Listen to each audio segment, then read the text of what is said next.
And welcome once again to the Sports Skillet Radio Show. We want to thank you for taking time out of your schedule to join us.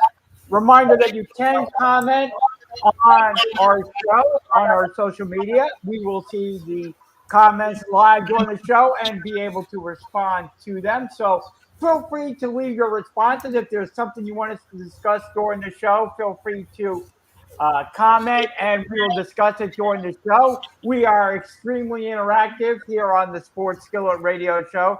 Again, thank you for taking time out of your schedule and joining us. Again, however you're finding us, whether it be on our social media channels at Sports Skillet Radio or the Heat Ratio, who we want to thank also for hosting us as well. Great shows are on the Heat Ratio, so check out the schedule for the Heat Ratio and all the fine shows such as Flyer and Ice, as well as a lot of daily fantasy shows and everything. Great show lineup on the Heat Ratio as well as here on Sports Skillet. And check out sportsskilletradio.com for all the latest show news, sports update. We got a Twitter feed. Great articles by Mike Nebby as well on there. So definitely check out sportsskilletradio.com. Again, and you can also tweet us at Sports Skillet if you so desire, or comment on our Facebook page. However you want to join us, feel free to leave us a comment as well. So again, thank you for taking time out of your schedule to join us. I am Jay. I'm joined this week by Mike Nebbia, my brother Jeff, and we are always privileged to have the coach Shane McGowan joining us. Shane, can you let everybody know how they can find you on your social media accounts? Yeah, you can reach me at mentaledgeperformance.ca, or my social media is mental_edge_performance. Gentlemen, how are we doing this weekend? We are doing really well, but a lot better than Henry Ruggs III, Shane. Your Raiders wide receiver, who got himself into a bit of a pickle this past week, charged with DUI as well as other driving offenses in a horrific motor vehicle accident that happened out in Vegas this past week. The Raiders subsequently released Henry Ruggs III. He is no longer on the LA Raiders, causing the death of a young lady as well as her pet who was in the car, her dog who was in the car at the time. Shane, just a horrific motor vehicle accident that happened out in Vegas this past week.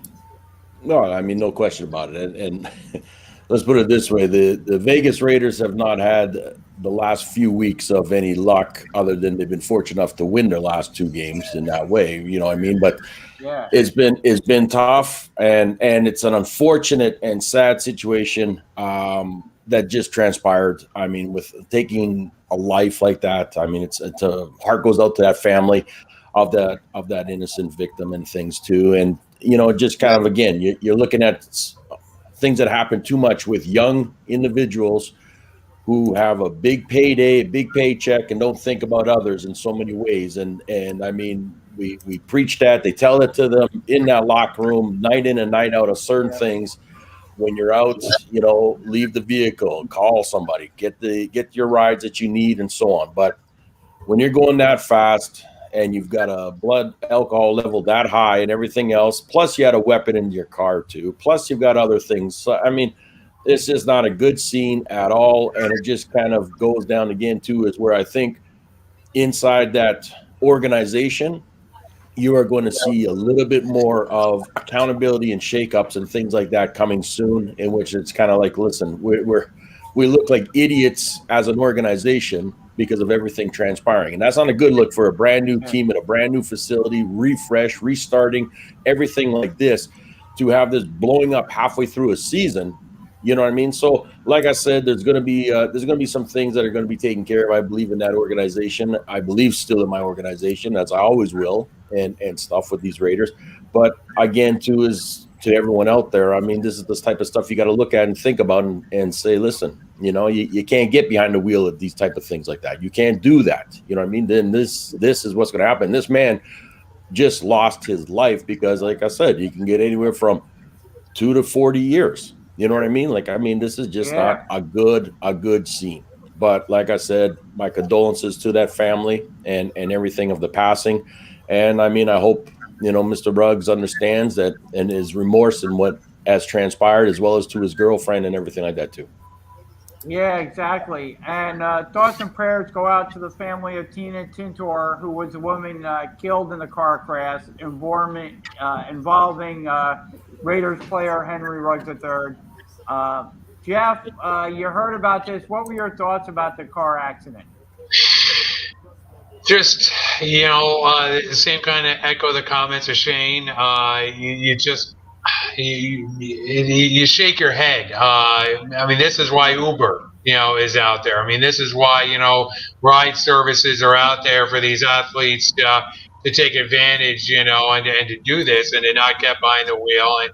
And to save a life. I mean, she should be alive. I mean, there's no question about it. I mean, she should be going about her life right now, but because he was negligent in not taking a ride sharing service and getting behind the wheel and, like he said, having a weapon in the car and all this kind of stuff and compounding it.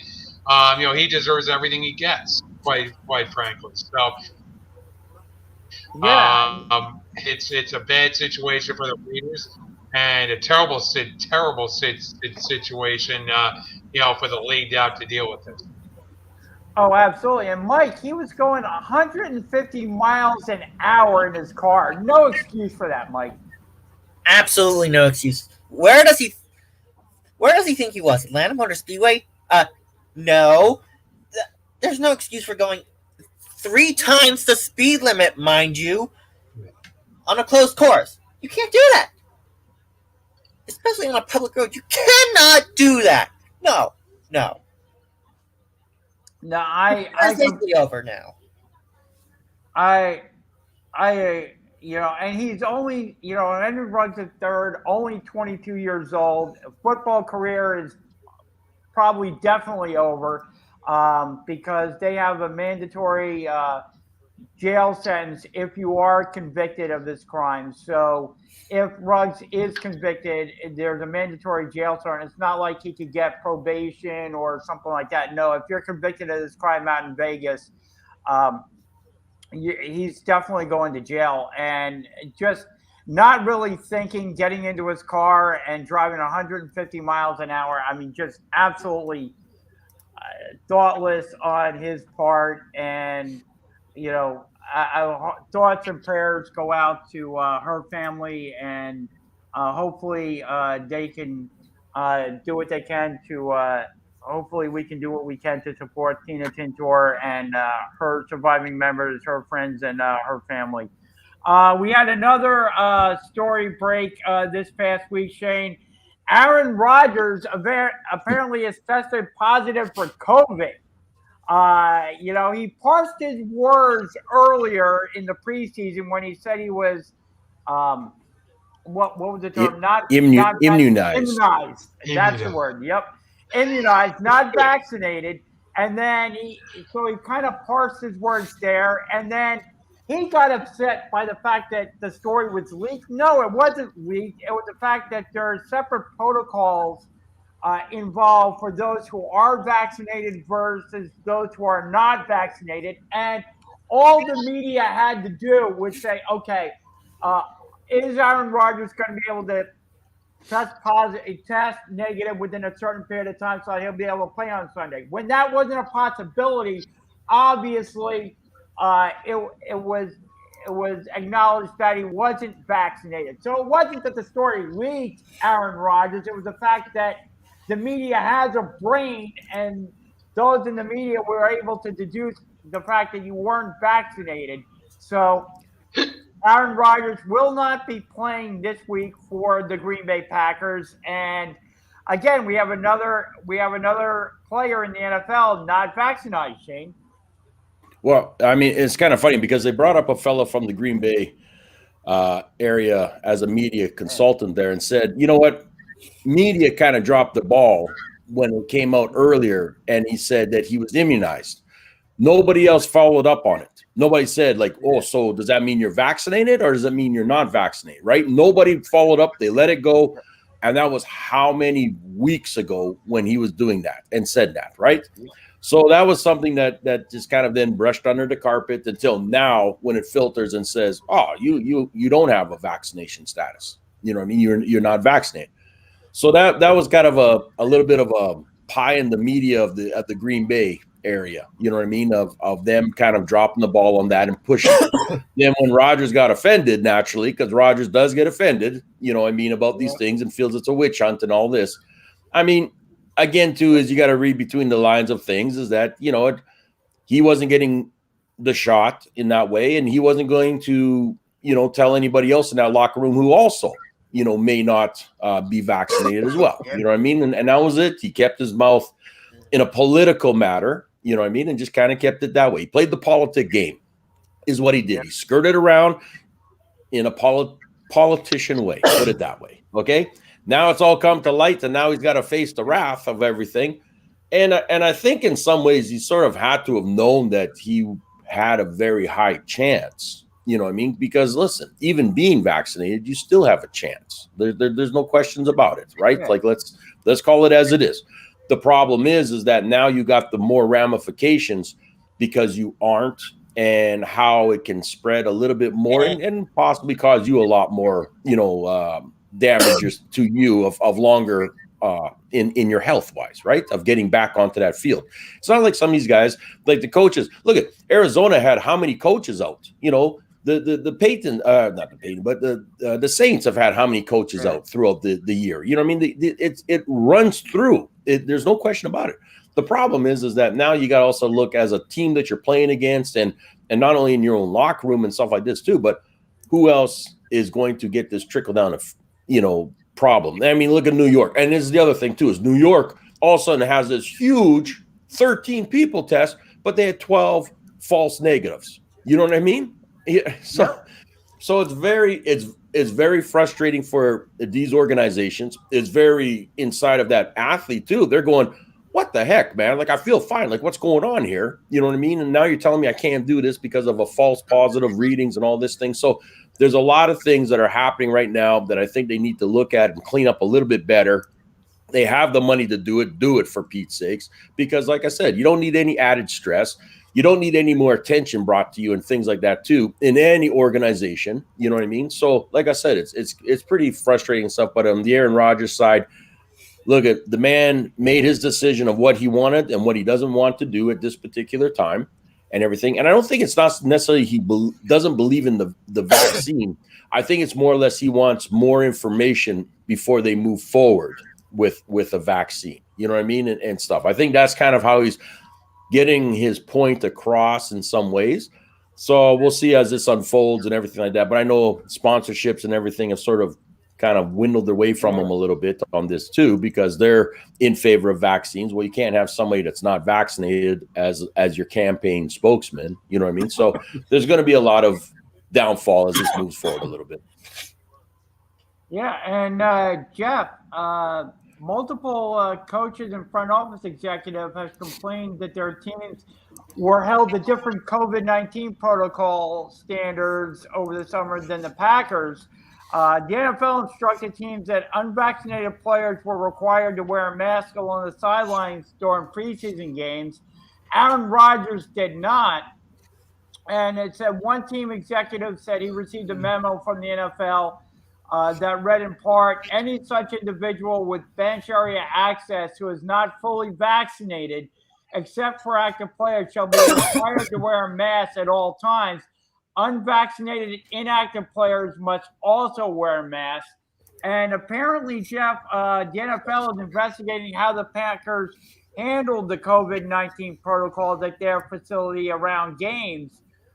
And the league is also going to look at video footage from inside the team's training facility to see that masks were being worn and protocols were being adhered to.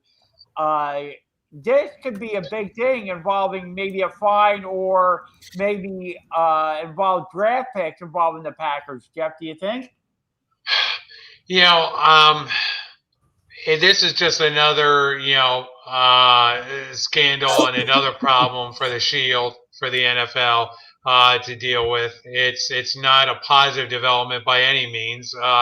This is, look, you have one of the most recognizable players in your sport, one of the more high-profile players in your sport, uh, unvaccinated, not willing to take the shot. Okay, that's his choice. But at the same time, if you're not, then you gotta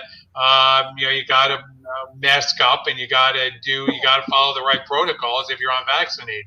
And it's just, and again, it's amazing because, Aaron Rodgers is taking these, and he's not even taking, he's not even getting vaccinated. He's taking these, he's just taking these, other, I don't want to say supplements or whatever, but he's taking these alternative treatments now, rather than becoming vaccinated. It's just, it's to me, this is just crazy, and I was this, not being cynical, but the big losers in all this are Joe Buck and Troy Aikman and Fox, who are hoping to have Aaron Rodgers versus Pat Mahomes later today at 4:05 p.m. That's now gone up in smoke. So so that's gone. So you don't have that premier matchup going on at 4:05. So you have Pat Mahomes obviously against what is it, Buddy Love, going on here.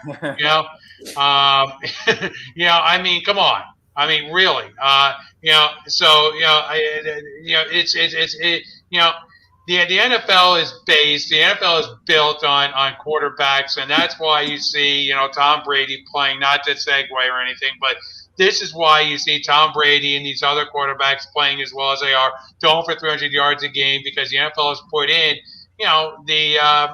put in the rules to protect these quarterbacks, because if they don't, then these networks matchups go up in smoke. I mean, who wants to watch Pat Mahomes against Buddy Love? I mean, who wants to watch it?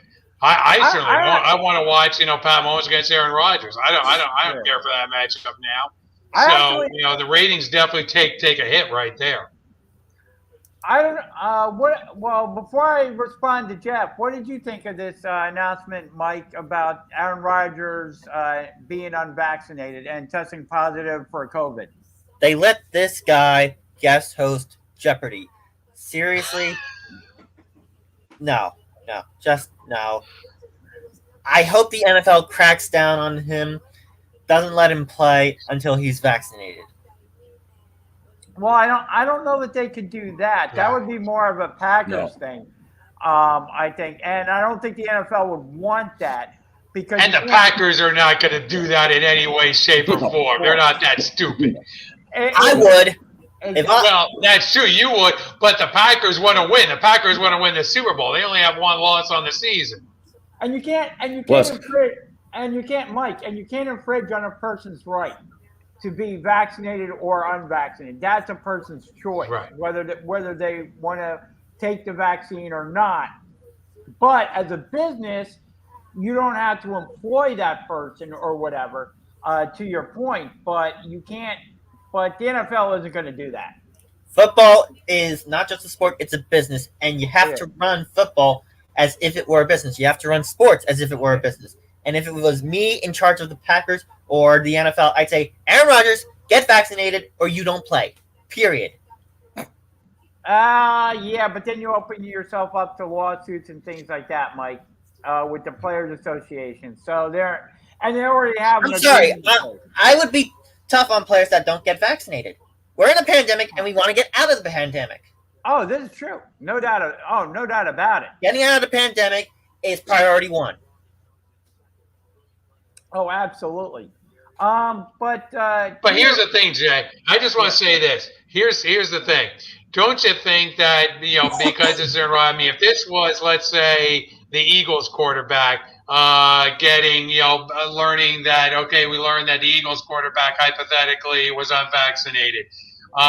Do you really think that the NFL would not have cracked down very hard on the Eagles and so forth, the way that they're not cracking down on Aaron Rodgers and the Packers, because they're Aaron Rodgers and the Packers?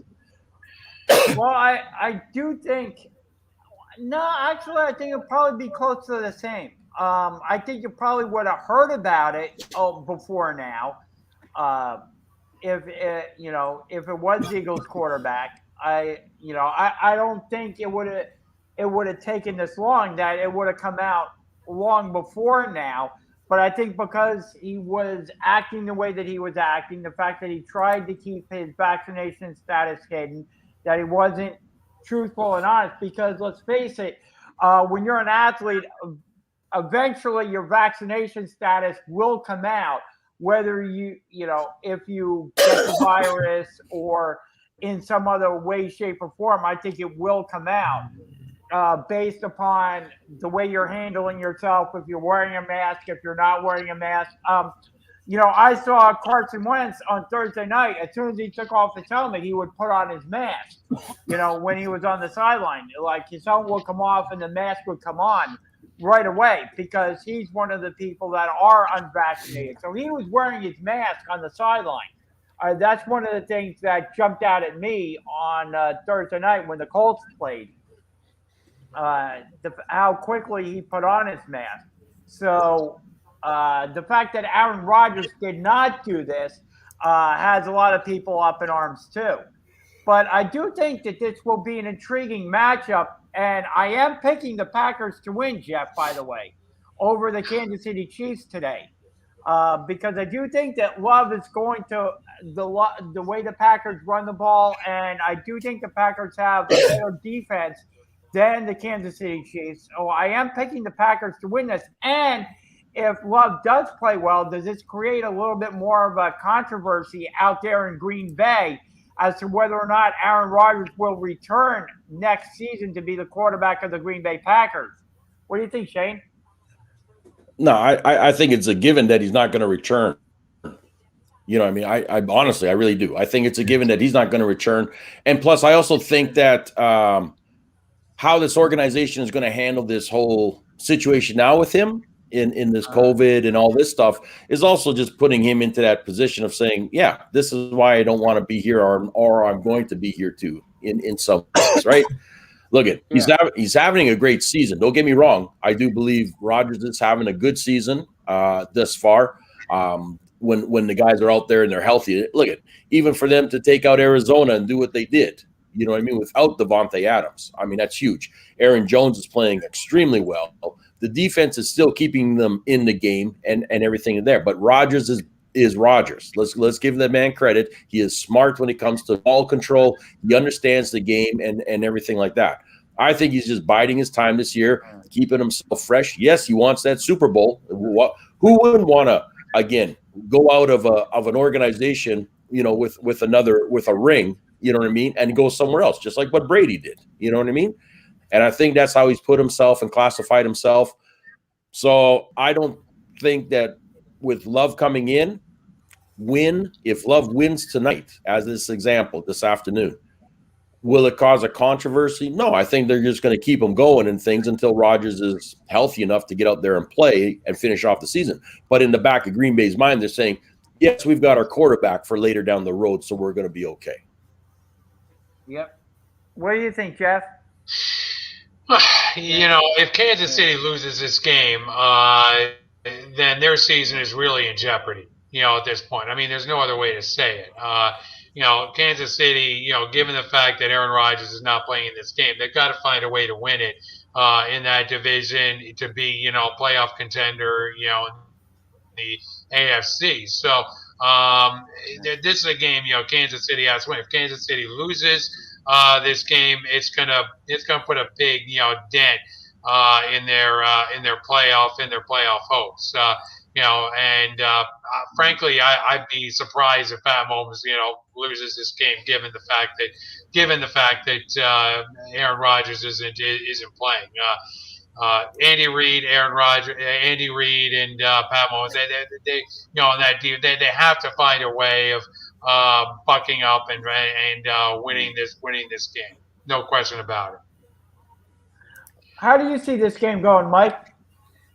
I swear, Kansas City loses, their playoff hopes are basically done. Kansas City has to win, and I think they will, considering Aaron Rodgers is out. Gotcha.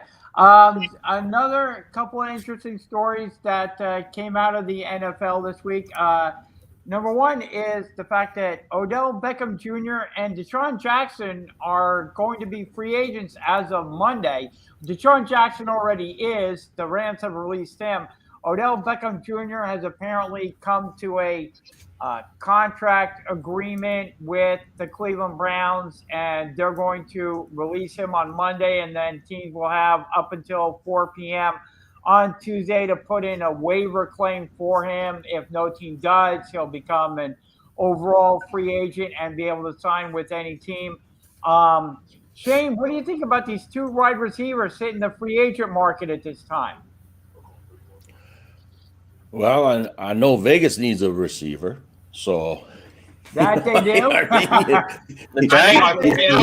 49ers could use a receiver. That they could. Absolutely. The only thing is as it's been told is that you're also picking up a $7 million price tag. You know what I mean? And that is going to be a little bit iffy when it comes to OBJ and teams that can fit in with that, right? Everything can be reconstructed and things like this. But again, like I said, he is going to get picked up, and there's a few landing spots. I think there's possibly 4 out there that he has his eyes on that have probably shown the interest to him already in some ways that he's going to pop into. I know there was talk of him actually going to Pittsburgh with all of that injuries, but then they felt that you'd be another Antonio Brown saga if that happened. You know what I mean? And we don't want that. They don't. Well, Pittsburgh. But I don't see Ben sticking around much longer, so that's another question there too. But I'm just saying is I don't think right now the team wants that with what they have in there and things, even though they've got the guys that went out with injuries, which is unfortunate, but with Juju in them. But like I said, I do think Odell will get picked up, no question about it. And it may not be quite a surprise of where he goes. It's just about how that team can fit him in the salary cap. Now, do you think he would get claimed on waivers, or do you think it would be after he becomes an overall free agent and teams could structure his contract the way they see fit? That's kind of the question that I think there's. From what I was told, there's about 3 teams that are looking at that, and they're saying, "Listen, are you going to pick him up and take the tag, or are you going to just let it ride and then we can just offer him after?" So I think I'm not sure if somebody wants to scoop in right now and pay that $7 million. You know what I mean? And I think others are kind of saying, okay, you can take him too. But I mean, there's a little bit of phone calls going on amongst them. But I'm saying is that there's 4 teams, and I think none of the GMs want to kind of, I will say, screw each other over by saying, yeah, we're gonna get you. You know what I mean? Where you end up having to pay that $7 million right off the hop. Yeah. I think they're willing to say, okay, you know what? Go ahead, take them. Let it ride. No one's going to bite on it.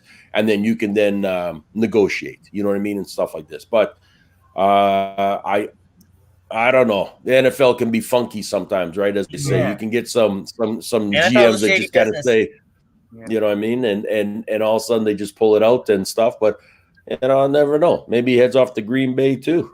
Who knows? Green Bay, one of the teams being rumored, the Saints, Raiders, maybe the Patriots, Bills, maybe one of those teams. Maybe a return to New York. No. They need receivers. No. No. I will. They need a team. Yeah. Based upon what came out about Odell, and I think the same thing goes for Desean Jackson as well. I mean, you got to look at what teams are putting in an offer for you, of course. But I believe those two veteran receivers are looking for a team that is in a win now mode, that has a shot at getting to that is a Super Bowl contender. That you could see being in the championship game of their particular conference. And I don't believe that would be the Giants, Mike.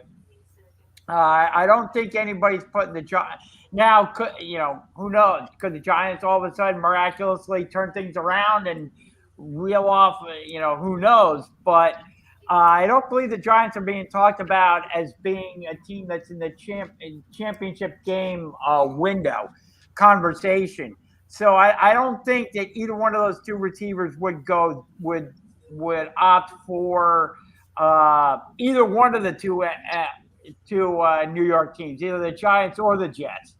I just don't think that that's what they're looking at. They're looking for a team, like I said, like the Packers, maybe like the New Orleans Saints, that have a good head coach in place, that maybe they might be able to sign a 2-year deal. Like Sean Payton is a good head coach of the Saints. And now the Saints have lost their quarterback. They lost Jameis Winston, so that could be a determining factor there for the two wideouts. But maybe that puts the Green Bay Packers over the top. What do you think, Jeff? I think you could look at any one of these teams, put them in a hopper, and sort of just pick out a team as to where these veteran wide receivers land.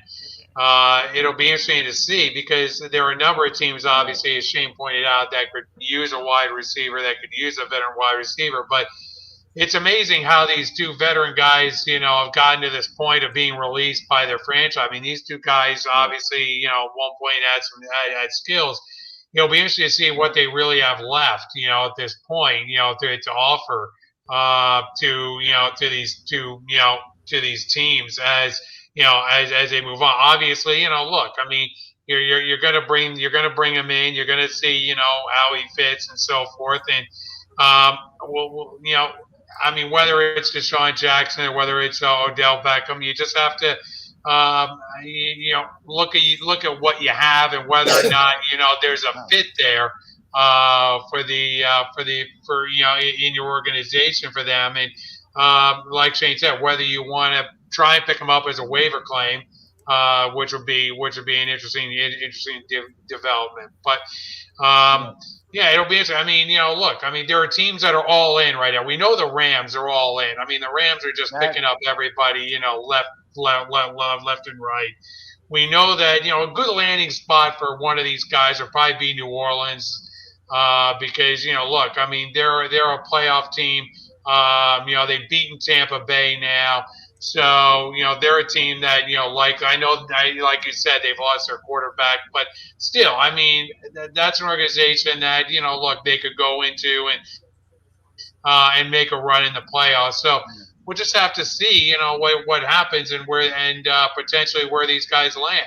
But to me, the fascinating part is how far these guys have fallen from where they were, at the height. I mean, Odell Beckham was considered one of the top 3 receivers in the league at one point, and now, where is he? He's being released by the Cleveland Browns. So he's more trouble than he's worth. Exactly. Well, I don't know. He hasn't caused a whole lot of trouble out in Cleveland since he's been there. His production has just not been what Cleveland will want, and there hasn't been that chemistry between Baker Mayfield and Odell Beckham Jr. The chemistry just wasn't there ever since he got out to Cleveland. And that's why he came to an agreement on his release, because he wants to go to a team that he can contribute for, that he can win with. And he doesn't feel that that's the Cleveland Browns. And kind of the same thing with Desean Jackson. He just wasn't getting used with the LA Rams. So he asked for and got his release. So now you have the two wide receivers on the market. I don't think either one is going to come in and be a number one on whatever team ends up signing them. They'll have to learn the offense. It'll take a week or two to get up to speed with them on that. But if they can come in and be a number 2 or number 3 receiver on whatever team they're going to, I think the two of them can contribute, and the team uses them, I won't say sporadically, but very judiciously. I'll put it that way. I think the two of those guys can contribute on whatever team ends up signing them. And I want to remind everybody, you can comment on our social media sites. So if you have a topic you want to hear us discussing, or you want to chime in with your opinions, feel free to do so, and we will see the topics pop up on our social media pages. I want to also ask you guys, we got the Eagles taking on a much tougher opponent this week than the Detroit Lions that they took on last week. Jeff, do you think the Eagles coaching staff learned anything in their win over the Lions in terms of wanting to run the ball a little bit more? or do you think the coaching staff will go back to their pass-happy ways this week? Jeff? Did we lose Jeff?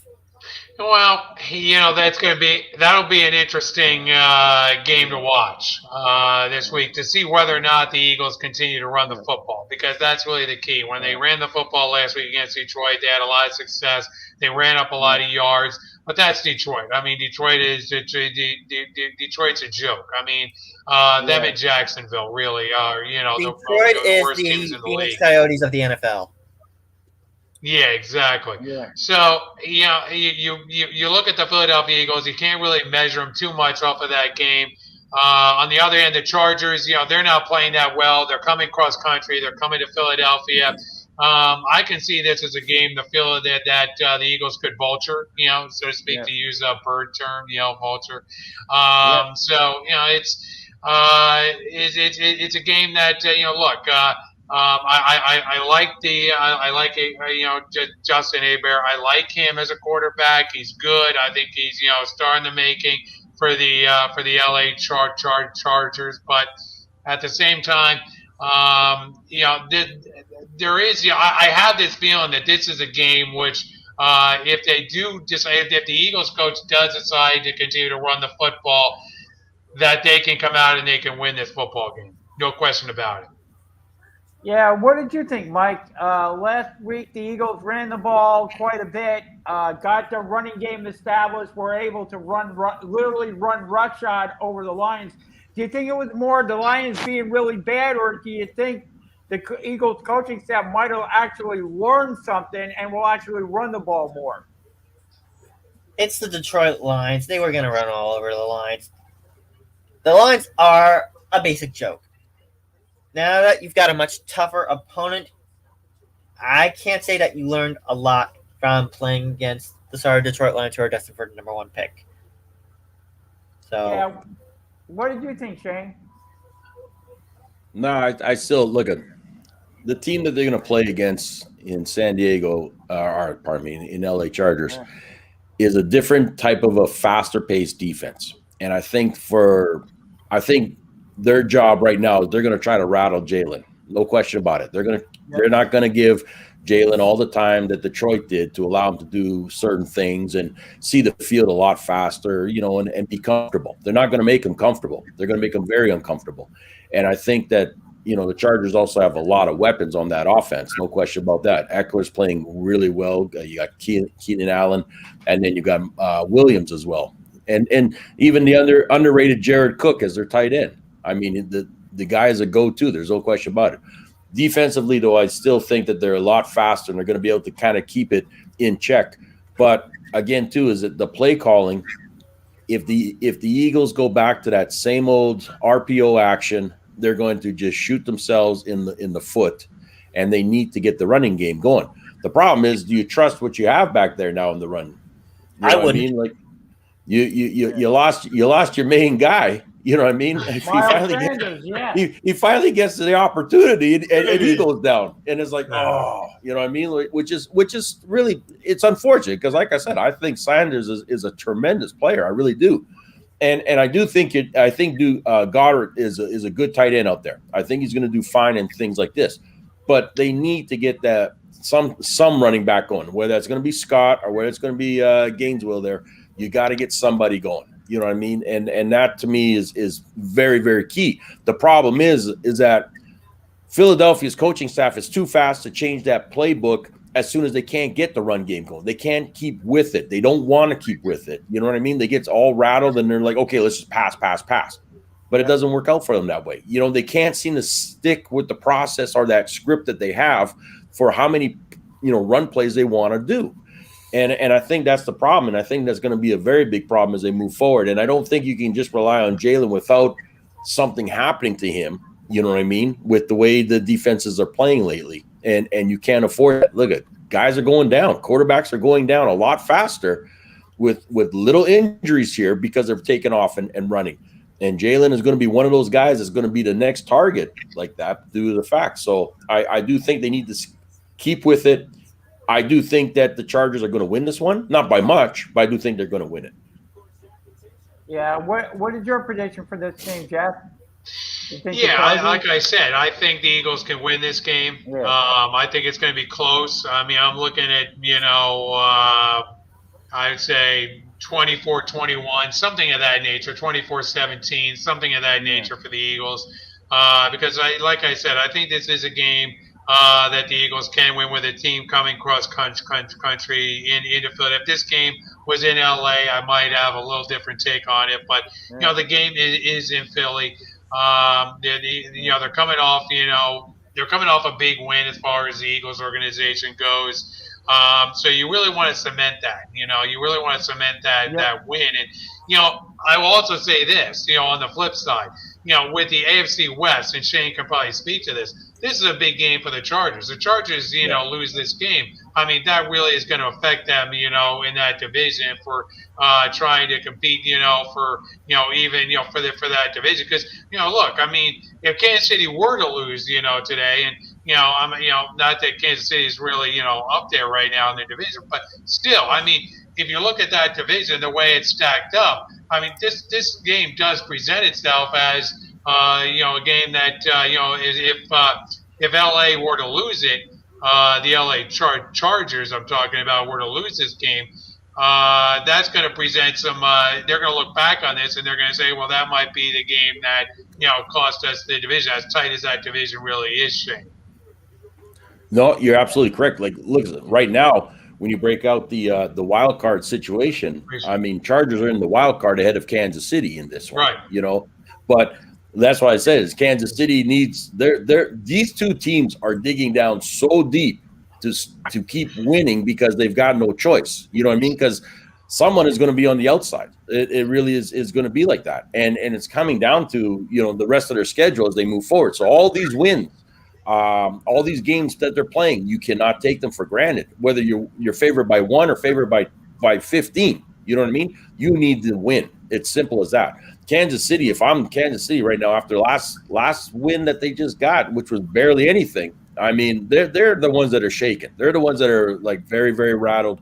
And that's why I said I still have LA Chargers ahead of them just due to the fact that I have not seen Kansas City perform this bad. And just be so all over the place, you know what I mean? With Mahomes, with Kelsey, with that defense, allowing so much to happen that I really don't have Kansas City high up like everybody else had them. And I'm not going to say that my Vegas Raiders are going to take this division or anything like that because anything can happen. And considering everything that is happening in that organization, I'm surprised where they are, you know what I mean? But at least they're ahead of the game by a little bit, you know what I mean? So they still have that opportunity to, if they do slide, to still possibly be a wild card contender. Kansas City, they're just praying that everybody loses and that they can get a win. Chargers are in that same boat, but I just think that Chargers may have a little bit more on paper and as a team, a little bit better of a unit, and I think that's why they're going to beat Philly, and they need to beat Philly. And just remember this. I mean, this is a longer season, this year in the NFL. You have that extra game now, to deal with. So we're just now coming upon mid-season. I mean, we're in week 9, and we're just now coming upon mid-season, really, for a lot of these teams. As a lot of teams have had their bye weeks, and a lot of teams are, starting to, look at it. But we used to look at Thanksgiving as kind of, we get to Thanksgiving, hey, the season's mostly over. Now, you have a couple of games in January now that you got to deal with. So, these teams have to take, the long approach, and that brings me to the Dallas Cowboys in the fact, Shane, that they decided to rest Dak Prescott, and boy did they everybody is smiling right now in that organization, Shane, because they're in the catbird seat right now in the NFC. I mean, they really are. They can do no wrong. They can start wherever they really want. And that organization from Jerry Jones on down. We've talked about, the circus that organization has been in previous years. But, boy, that organization right now is just, winning games that they previously lost in previous seasons. And now, here they are, minus Dak Prescott winning with a quarterback that, has been around. I mean, he's not like, a rookie by any means. But by the same token, he hasn't had a lot of starts in the NFL. But, here he was vulturing a game here for the Dallas Cowboys, Shane. Yep, and that's it exactly. All of a sudden, they've got some health going their way. They've got a running back that's playing well. They've got the receivers that are catching the balls and doing everything. And Dak was able to take the not only get the bye week, but as well as be able to take a game. So that's 2 weeks off, to rest his calf and the Achilles and everything like this. It's problems, and to get that with this backup QB coming in there, good old Cowboy somehow was able to get the win for them. You know what I mean? It's showing a little bit, but you also got to give the defense a little bit of credit too out there. I mean, I didn't think that defense would be able to withstand. And again, too, we always say this throughout the season, you're going to get banged up, you're going to get injured, so on and so on. Next man up, everything like this. Deals happen, whatever, players go down, so and so. It's getting to that playoffs. It's getting into the wild card position because the whole game changes. And it now comes down to who are you going to face? Because sometimes it's a big surprise for you. And Cowboys are doing everything they can to make sure that they can get this division wrapped up, not stress about everyone else in there, and just focus on who they may have to play. You know what I mean, when it comes down to it, because like I said, that's going to be the gridiron of this games for this team. Are they going to be that, rested compared to other teams? Because they've been able to, in between weeks, rest a guy here or there, bring in one, sit one out type of thing like that and everything. That's going to be tough. And like I said, Cowboys are in a decent position. There's no question about it. But you also got to look and say, have they dominated and played against teams that have put a little fear into them too? You know what I mean? Have they played, the Buffalo Bills? Have they played teams like that? You know what I mean? That can pretty much make you kind of rattle and say, yeah, we got to still go back to the drawing board because we're not quite as good, as we think we are. Just because we're winning our division, we may not be. Let me ask you a question, Shane. Do you think that this extra game, the longer season, may force some teams into thinking, hey, it's a longer season, so we're going to employ maybe this NBA strategy of resting some of these players to keep them healthy, because now you've added that extra game at the end of the regular season now. So now you've got some teams. They brought this up on the broadcast. I think it's an interesting debate to see whether the NFL is going to go sort of the way of the NBA and sort of resting some of these guys to have them ready for the playoffs, to have them ready if they're in that kind of position. Obviously, the Dallas Cowboys have one loss, so they're in kind of more of a unique position. And it's still a short season as far as the NFL, by NFL terms, but still, teams are starting to look at things now a little differently and starting to take more of a long approach to the season. I think that in that debate that you will see that happening. I do. I think some teams are going to try to time it of when they can possibly get extra rest due to the fact of when they can get their break. You know what I mean? So goes from that one game to possibly a 2-week type of thing like Dak got and everything. And I also think, though, it's going to depend on where they are ranked, where their placing is in their division and in the overall process too, and what they've got coming up. You know what I mean? If they know that they can, as an example, you use Dallas.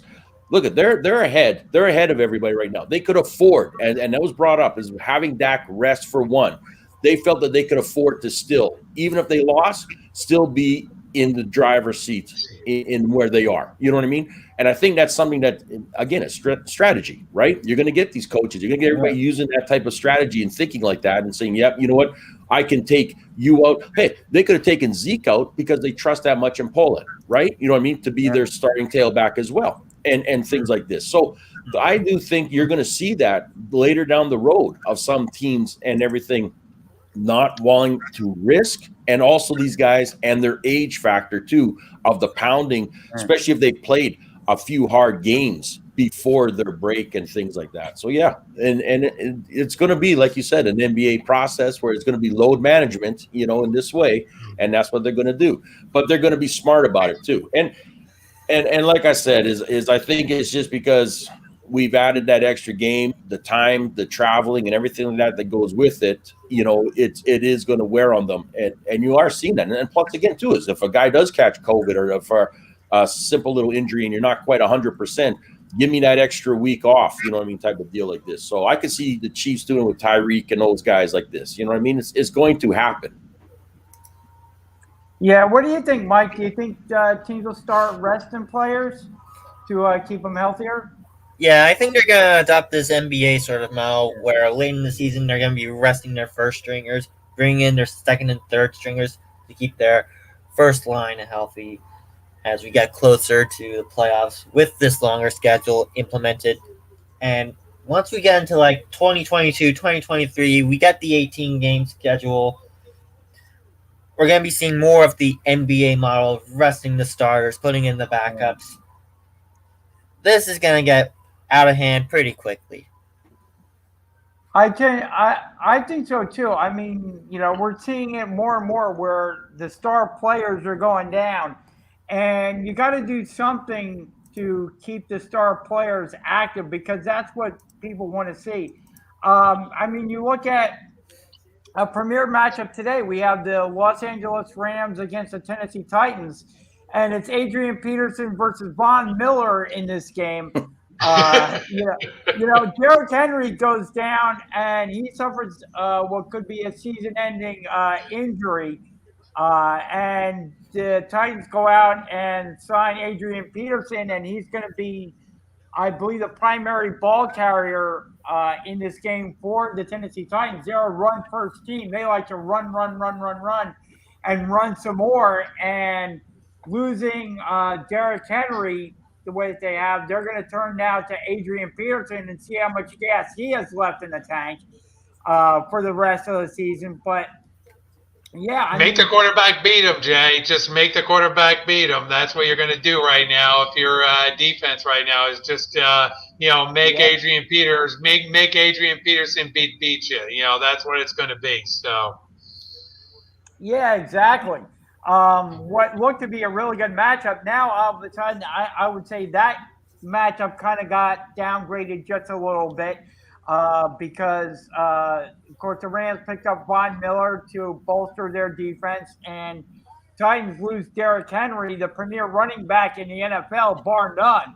I mean, he was literally lapping the field. Now that he's gone, some other running backs will come to the forefront, I believe. But how do you see that one going down, Jeff? Do you think the Titans have a shot, or do you think the Rams are going to win? Oh, I think the Rams are going to win this, easy. I mean, the Rams are playing on a different level than most teams in the NFL right now. I mean, they're just in, I mean, they get Von. I mean, like I said, I mean, they're getting everybody they can possibly get their hands on. They got a great GM out there. I mean, not that I root for that team by any stretch, being a 49ers fan in that division, but you just got to hand it to that organization and how they really go out there and they're in.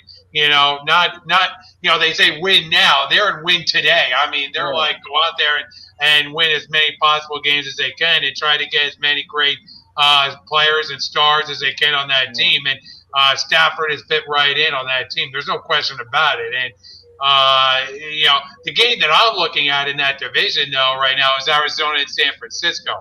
I think that's going to be a fascinating game today because the 49ers get their tight end back, which is going to, improve things there. So that should be a fascinating game to watch to see, how Arizona responds coming off, of that tough loss that they had. So that'll be an interesting game, and to see if the 49ers can sort of, vulture a win here against the, against the Cardinals.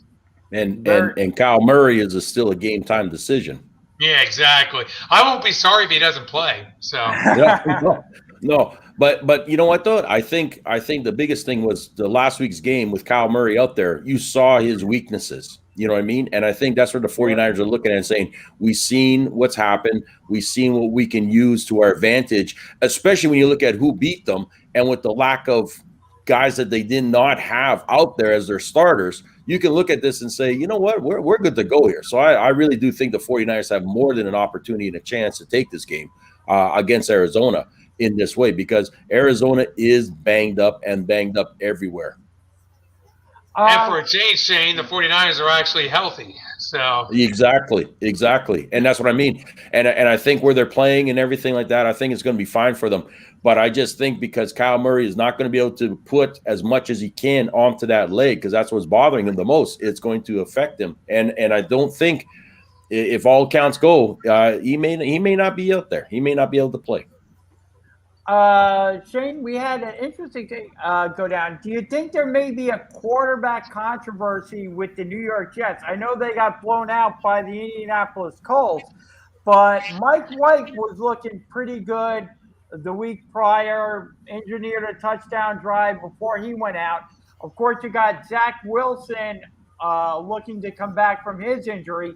Would you stay with Mike White or would you go back to Zach Wilson, Shane, if you're the New York Jets?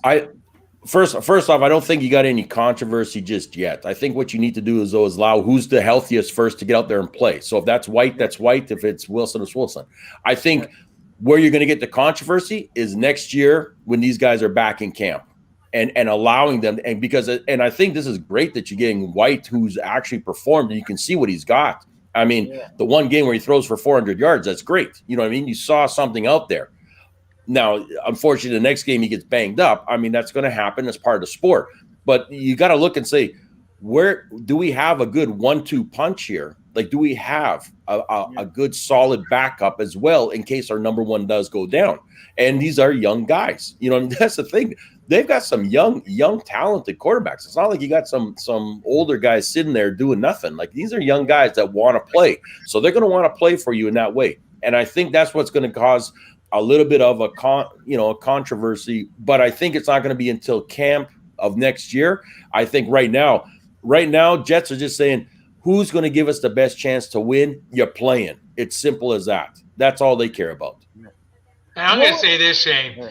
You know, I think the bigger concern is you have a defensive head coach in Robert Saleh, and that defense got torched by Indianapolis. So I think that right there is obviously the bigger concern right now for the Jets right now, because you invested in a head coach, and I obviously, knowing Saleh, being a 49er fan as I am, I mean, I'm just surprised at how bad that defense played against Indianapolis. To be quite honest, for Saleh to say, "Well, this is the best defense I've seen," because that's what I heard on the broadcast. Well, this is the best defense I've had. Come on now. I mean, you were in San Francisco and you had some pretty darn good defenses out there. I mean, and your defense is getting torched by Indianapolis. Come on, Robert. Listen, Robert slapped the 49ers in the face with that comment. Okay, yeah, exactly. And I'll say that right there. He slapped him in the face. And the thing, too, that I saw in that Colts game was I saw players actually slowing down and letting that offense get by them. You know what I mean? They didn't give it their all. They weren't chasing them down. They weren't fighting right to the end. You know what I mean? So, to me, you've got more quitters on that Jets defense than anything. And you're absolutely correct with a defensive coach, head coach, is getting his team slammed by another offense. You've got accountability here. Who is going to be accountable for this but you? It's your defense. Yep. You're the one in charge. But like I said, they don't have that talent. And as much as he wants to praise them, and he's got to, because, well, I can't cut up my own team. Yeah, you actually can cut up your own team, because that shows you what a head coach does. You know what I mean? They may not be they may be ticked off at you or whatever it is. So what? You know what? Honesty. Be honest with them and saying, we are not even playing close to our potential. You know what I mean? And he should be bragging and saying, I've coached teams at that level. That's what he was brought in for. So in all honesty, his comments of saying that type of stuff is absolutely a slap in the face of the 49ers. And you're right. Next year, I do believe they are going to be drafting big time when it comes to defensive players, because they need something up there, because his defense is quitting on them. Yeah, what did you take away from that game on Thursday night, Mike? Well, I actually did not watch that game. To be good for you, Mike. Come on, Mike. I knew that game was going to be bad. Thursday night games are inherently bad in my book. So, yeah, I tell you, I agree with Jeff. When you're a defensive-minded head coach, you're supposed to have a really, I mean, whatever head coach you come from. If you're offensive-minded, your offense is supposed to be good. If you're defensive-minded, your defense is supposed to kind of lead the way. And like you said, Jeff, with Robert Sala being a go for it, a hyper guy. We saw him last season on the 49ers sidelines being rah rah and all hyper and all this and that. You would expect the Jets to be this defensive minded team, and for them to And they weren't. not at all, Mike. They let an Indianapolis team, a sucky Indianapolis team, got 45 points on them. I wouldn't say they're sucky, but they're not necessarily the greatest team.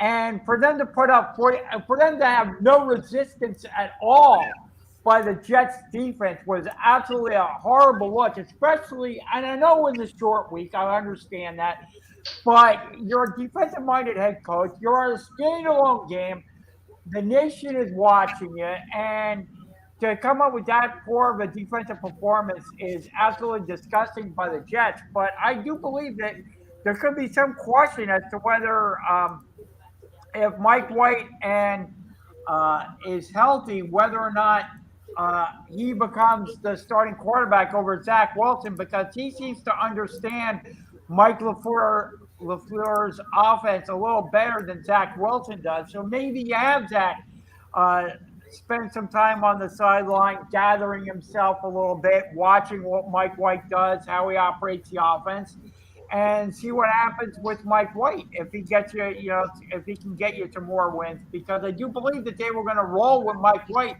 until he got hurt on Thursday night. So we'll see what happens there with the New York Jets. Before we get out of here, guys, I just want to touch on a couple other things. Jeff, we had Buster Posey announcing his retirement from the San Francisco Giants this past week. I think he's a Hall of Fame catcher. What do you think? Yes, absolutely. Whether he goes in on the first ballot, we'll have to wait and see on that, whether the voters actually get him in on the first ballot. But yeah, I think Buster Posey is a Hall of Famer. Look, the guy's won 3 World Series, been, an outstanding catcher. It's just unfortunate that he had the injuries he did. I mean, we all know that, the catching rules that have come into play now in baseball are a direct result of, the hits and the hit that, Buster Posey took, trying to block the play and trying to keep catchers healthy in the, but behind the plate, which I agree with, to try and help these catchers out. But at the same note, he's just been, in his career an offensive force. I mean, the Giants would not have, won the World Series that they did without the contributions of Buster Posey. So, and we know that firsthand in Philadelphia, seeing, the Giants come in and beat the Phillies, at the height of their run. So, this is, he's gonna, he's had a great career, no question about it. And the only regret that I have is the fact that he couldn't put up even greater numbers because he had the injuries he did. Yep. Mike, what did you think about Buster Posey retiring? Well deserved. World Series champion, league MVP, Gold Glove and a Silver Slugger. He's done it all. Yep. Whether he gets in first ballot or not, that's up to the baseball writers to decide. But he deserves to be in the Hall of Fame after what he's done. I agree, absolutely. And also, Jeff, we had some Phillies news breaking this past week. 6 players have been outrighted and elected free agency. J.D. Hammer and Ramon Rosso, catcher Andrew Knapp, infielder Ronald Torreyes, and outfielders Odubel Herrera and Travis Jankowski. Any thoughts on those guys, Jeff? Not really. You're talking about mostly, backup players or bench players. I mean, Odubel Herrera obviously was, a starting player, but I'm not surprised that they, let Odubel go. And who knows? Maybe he'll return as a guy invited to spring training. Who knows? What Odubel's future holds in the cards for him. But at this point, I think the Phillies have to look to try to upgrade their talent in the outfield. I mean, there's no question about it. It's Bryce Harper and who else? Because I don't think Metuchen's going to be back. So I don't think that. So at this point, it's kind of like, okay, you have Bryce Harper and who else do you have out there in the outfield? So they got to figure that out, and they've got to get that straightened out right there. They have, Andrew Knapp being gone. They have catching depth in the organization. I mean, that's one of the positions that they do. So I'm not totally surprised by that that choice. And like I said, let the moves begin. My whole thing as far as baseball goes right now is a drama, Mike, going on with the New York Mets, and the fact that nobody, Mike, wants to run the Mets organization right now behind your billionaire owner. Alderson. It's all Alderson's fault. No one wants to be a subordinate of Alderson. As long as Sandy Alderson's there, Mets are going to be missing out on some prime candidates. They already are. Everybody that they've come in with has said, no, I don't want to be a part of this. So it's this is becoming an embarrassment, really, for the New York Mets. And like it or not, it falls on you may say it's Sandy Alderson, but I don't know if Jay would agree with me on this. That it falls on the owner. It falls on Steve Cohen, really, and the culture that he creates in the organization. Well, yeah, absolutely. A lot of things stream down from the ownership, and we had the Yankees assistant GM Gene Afterman decline the Mets, decline an interview with the New York Mets. I mean, just absolutely crazy. We had Red Sox assistant GM Raquel Ferreira turn down the Mets interview opportunity as well this past week. Like you said, she was one of my early favorites. Yeah, and I'm not even going to buy. No, you know what? I don't have to interview. I'm fine with you right here. I'm fine where I am. I'll be an assistant GM with the Boston Red Sox rather than assuming the full GM role with the New York Mets. I'm fine being an assistant GM with the Red Sox. I'm fine where I am now. That would have been a trailblazing move right there. Yeah. It would have. It probably would have been. It would have been a nice move for the New York Mets. To at least interview. At least, hey, will you interview with us? Come on, no, I'm fine. 20 years in baseball, great baseball mind. And she would have been only the second female GM after Kim Ng in Miami. Yeah, and that would have made all the headlines, not just in New York, but in New Jersey as well. Yeah. And she would have made SportsCenter. So, oh, absolutely. We also had Mike Conforto and Syndergaard now have until November 17th to decide whether or not to accept a qualifying offer worth $18.4 million for 2022. I think Syndergaard takes his QO. I think so? Yeah, I think Syndergaard takes his QO. He missed all last season because of Tommy John surgery. He needs a make good season. This is going to be his make good season in 2022. Conforto, same boat as Syndergaard. He didn't have the best of seasons. It was injury plagued. He needs to make good season to look good for free agency in 2022 off season. I think he takes the QO. Yeah, but $18 million for a guy who hasn't pitched in 2 years. I don't know if that's a prudent signing. Do you think? Yeah, but that's Syndergaard. I mean, you gotta have him behind DeGrom. You look at that rotation; it looks a lot better. If Syndergaard is healthy and he's Syndergaard, if he's Thor, then that rotation looks a whole lot better. You have DeGrom, you have Syndergaard, you have Carrasco, Taijuan Walker. Yeah, I guess maybe you do have to, but what do you think about Conforto, though, Mike? Conforto did not have the greatest of seasons. No, he didn't. Yeah, I don't know. He needs to make good. He needs to make good from 2021. I think he'll get it in 2022. I think he takes the QO. Gotcha. And the other issue I wanted to bring up during the show is Jeff and Mike.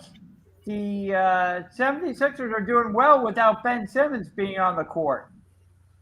Surprise, surprise. You know, that team actually gels, you know, without an egotist, without somebody who, you know, look, I agree with a lot of people who say, look, they just need to get rid of him already. Yeah. Just take whatever you can get and just, you know, get him off the team because he doesn't want to play. He doesn't want to play.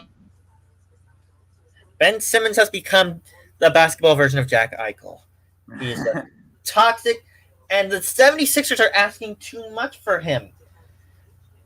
They're asking, what, 3 first-round picks? Something. They are asking a high, you know.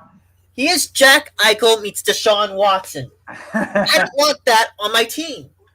No, I agree with you. I think Ben Simmons, I mean, I would say Ben Simmons is a huge distraction, but you know what? The team is winning without him. So how much of a distraction can Ben Simmons actually be currently if the team is winning without him on the court? Of course, the players and Doc Rivers will continue to be asked about him because we always want the update on Ben Simmons. But you know what?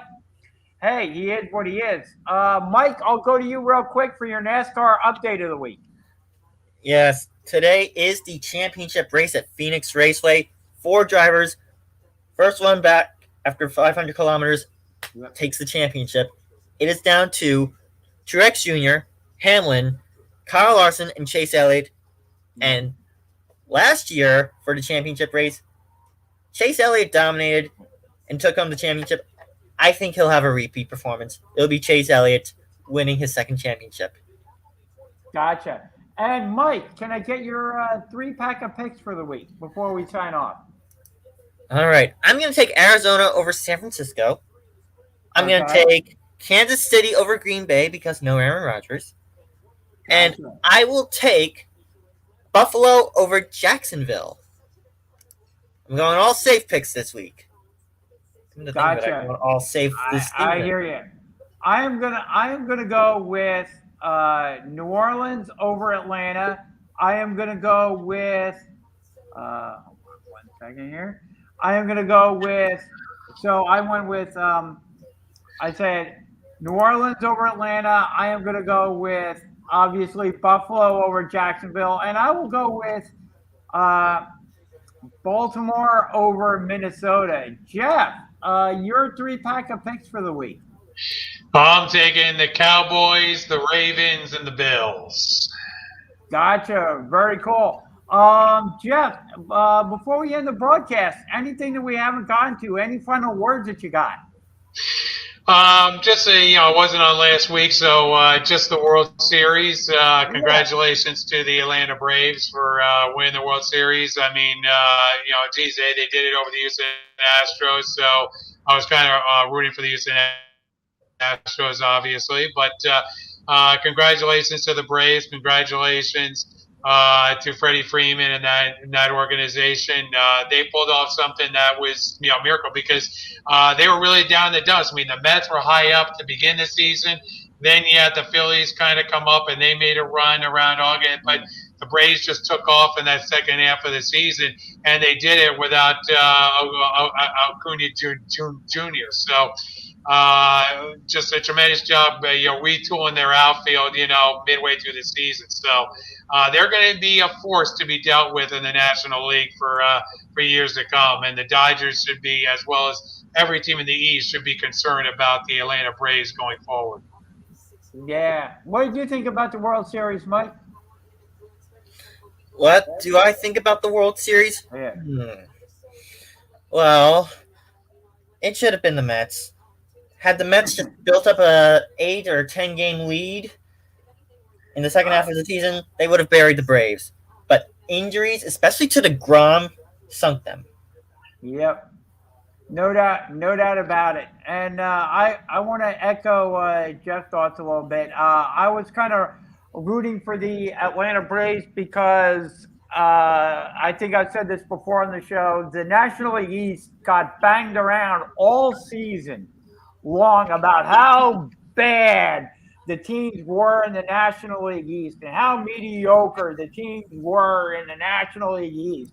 and how good the Dodgers were, and how good the San Francisco Giants were, and how much of a hot streak the St. Louis Cardinals were on. And then you looked over in the American League and you Well, saw just remember, Jay, just put in some perspective that the Dodgers, and I think Mike would agree with this, the Dodgers were really, really banged up when they got to facing the Braves. I mean, they had some serious injuries on that team. Not to take away from what the Atlanta Braves did, mind you, but the same note. I mean, the Dodgers weren't necessarily the Dodgers, by the time they faced them in the league championship series. True. I will say that. But again, the National East, we heard, about how mediocre the division was. And it was good to see the World Series winner come out of the National East and kind of prove that, once you get invited to the dance, anything can happen. You just got to get that lottery ticket in there. And then, hey, if your team comes together and you get hot, anything can happen, So, Mike, any final words for this week? No, but I would like to give a shout out to the Hightstown High School football team for at least making the state playoffs. They got blown out 50-7 against Winslow, but shout out to the Hightstown High football team and to the cheer squad for pushing them throughout the season. Go Rams. Absolutely. Go Rams. All right. And we want to thank everybody for joining us again on the Sports Skillet Radio Show. Stay tuned. We could have more programs joining us coming up in the future. Check out sportsskilletradio.com for our Twitter feed, show updates, great articles by Mike Nebbia on the site as well. So we got great features up on the site, sportsskilletradio.com. Reminder, you can leave your comments here on our social media sites, and we'll get to them. We'll answer them as well. So we hope everybody has a great week. We hope to see you again next week here on the Sports Skillet Radio Show. Have a great week. Enjoy the football Sunday, and we'll see you right back here again next week.